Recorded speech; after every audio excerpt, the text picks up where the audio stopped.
무의미한 연명 치료를 받지 않겠다는 서약을 넘어 실제로 연명 의료를 중단한 임종기 환자 수가 최근 5년간 46.6% 늘어나 자기결정 존중 비율이 상승한 것으로 나타났다.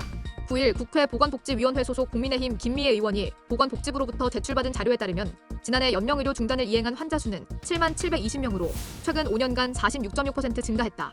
연명의료 결정제도는 이른바 존엄사법으로 불리는 연명의료 결정법에 따라 지난 2018년 2월 시행됐다. 사전 연명의료 의향서를 작성하면 임종기에 심폐소생술, 혈액투석, 항암제 투여, 인공호흡기 착용 등 치료 효과 없이 임종 과정만 연장하는 연명의료를 시행하지 않거나 중단할 수 있다.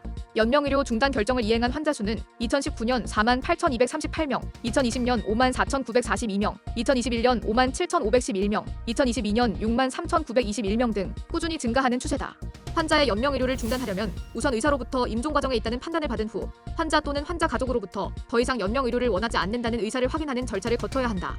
이때 연명의료 중단 의사는 환자가 미리 작성하는 사전 연명의료 의향서, 담당 의사가 환자의 뜻에 따라 작성하는 연명의료 계획서, 환자 가족 2인 이상의 진술, 환자 가족 전원 합의 가운데 하나로 확인한다.